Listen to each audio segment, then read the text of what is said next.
Good morning everyone, আশা করি তোমরা সবাই ভালো আছো।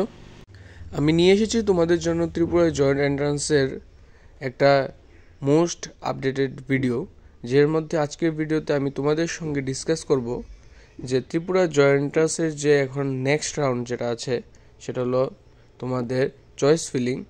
সেই চয়েস ফিলিংটা তোমরা কবে থেকে শুরু করতে পারবে, সেটা ত্রিপুরা জয়েন্ট এন্ট্রান্স যে বোর্ডটা আছে সেটা কবে থেকে তোমাদের লিঙ্ক দেবে, যে তোমরা সেখানে গিয়ে লিঙ্কে গিয়ে ক্লিক করে তোমরা লগ ইন করে তোমরা চয়েস ফিলিং করতে পারবে, সেটা নিয়ে আজকে আমি বিস্তারে আলোচনা করব।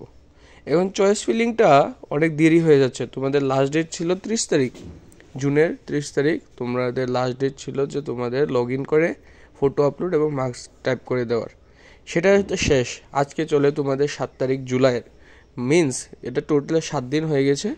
আর কালকের রাত্রে লাস্ট আপডেট যেটা ছিল সেটা হলো যে যারা যারা রেজিস্ট্রেশন করে লগ ইন করে ফটো আপলোড এবং মার্কস টাইপ করে নিয়েছো তাদের অলরেডি স্ট্যাটাস এসে পড়েছে কি তোমাদের এলিজিবিলিটি আছে কি না। স্ট্যাটাসে তোমাদের লেখা থাকবে যে you are qualified for PCB or you are qualified for PCM or you are qualified for both.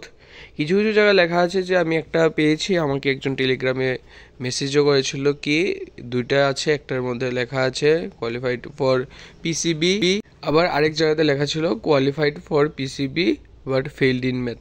Means ওই ছেলেটার যে ম্যাথে ওর ব্যাক ছিল তার কারণে ও পিসিএম এর জন্য কোয়ালিফাই করতে পারেনি, ও ছিল গ্রুপ সিতে। মিনস ও ফিজিক্স, কেমিস্ট্রি, ম্যাথ এবং বায়োলজি চারটার জন্য এক্সাম দিয়েছিল। যেহেতু 12-এ ম্যাথে পাস করতে পারেনি তার জন্য ও পিসিএম এর জন্য কোয়ালিফাই না, শুধুমাত্র পিসিবির জন্য কোয়ালিফাই।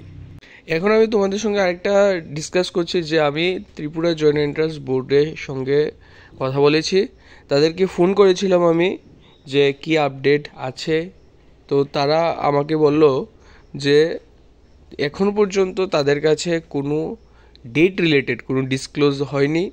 মিনস ডেট কবে হতে পারে সেটা এখনও তাদেরকে যে সিনিয়র অথরিটি থেকে তাদেরকে বলা হয়নি, অথবা এটা ফাইনালাইজ করা হয়নি। আর সেটা সঙ্গে বললো যে তোমরা নিউজ পেপার যে আছে সেখানে যখন বেরোবে এর সঙ্গে সঙ্গে তোমরা নিউজ পেপার এবং ওয়েবসাইটে পেয়ে যাবে। তো এটা চিন্তার বিষয় নেই, আর আসবে এটা তোমাদের বেশি দিন হবে না, আর তোমরা এক সপ্তাহ ওয়েট করো। প্রিভিয়াস ট্রেন্ডও আমরা সেটাই দেখতে পাই, 2023 সালে 2022 সালে এরকমই সেম ঘটনা ঘটেছে। তো আমি তোমাদের একটা আইডিয়া দিয়ে দিই যে প্রিভিয়াস ইয়ারে কী ঘটেছিল আর কত তারিখ একটা এসেছিলো, সে অনুসারেই এবারও সেই হতে পারে। তো চলো দেখি, কিন্তু তার আগে তোমরা নিশ্চয়ই চ্যানেলটাকে লাইক, শেয়ার এবং সাবস্ক্রাইব করে দাও চ্যানেলটাকে, যাতে তোমাদের সঙ্গে আমি আরও জুড়ে থাকতে পারি এবং তোমরা আরও আপডেটেড ভিডিও পেয়ে থাকতে পারো। তো লেটস স্টার্ট দ্য ভিডিও।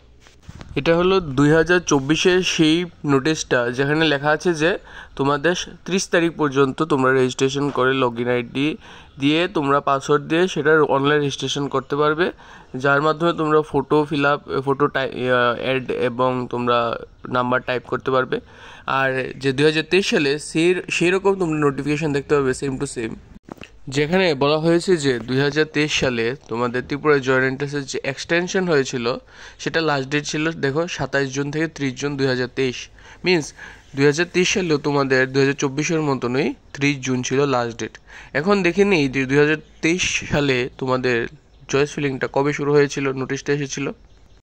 এই নোটিফিকেশানে দেখতে পারো যে এই নোটিফিকেশানটা হলো 2023 সালের পিসিবি এবং পিসিএম এর চয়েস ফিলিং ত্রিপুরা জয়েন্ট এন্ট্রান্সের একটা আপডেটেড একটা তোমাদের পিডিএফ, যার মধ্যে সেটা বেরিয়েছিল 2023 সালের জুলাইয়ের 10 তারিখ, ঠিক আছে। তাহলে means 10th of July means আজকে হলো তোমাদের 7 জুলাই 2024 সালের, গত বছর বেরিয়েছিল 10th of জুলাই of 2023। তাহলে এবার একটা তোমরা এক্সপেক্ট করতে পারো যে তোমাদের 10-11 তারিখ জুলাইয়ের মধ্যে তোমাদের এই বছরও সেম তোমাদের একটা নোটিশ পেয়ে যাবে যে কবে থেকে তোমাদের চয়েস ফিলিং শুরু হতে পারে। তাছাড়া 2023 সালে তুমি যে চয়েস ফিলিংটা দেখো তো সেখানে এই পিডিএফে লেখা আছে যে জুলাই 13 তারিখ থেকে 16 তারিখ পর্যন্ত তোমরা চয়েস ফিলিং করবে। তাহলে যদি মনে করো যে গত বছর যেহেতু তোমাদের সেই রকমভাবে এক্সটেনশন হয়ে 30 জুন লাস্ট ডেট ছিল, এই বছরও 30 জুন লাস্ট ডেট গেছে, এবং তোমরা যদি দেখতে পারো জুলাই 10 তারিখ নোটিফিকেশন এসেছিল এবং জুলাই 13 তারিখ থেকে শুরু হয়ে গিয়েছিল। তো চিন্তার বিষয় নেই, তো এই বছরও প্রায় একরকমভাবে তোমাদের টেন্টেটিভ ডেট একটা ধরে নিতে পারো যে তোমাদের 9, 10, 11 জুলাই এই 3 দিনের মধ্যে একটা তোমাদের নোটিশ আসবে এবং 13 জুলাই তোমাদের ওই যে চয়েস ফিলিং প্রসেসটা শুরু হয়ে যাবে। তো থ্যাংক ইউ, আশা করি তোমাদের ভিডিওটা কোনো কামে আসবে। Like, share and subscribe please, thank you.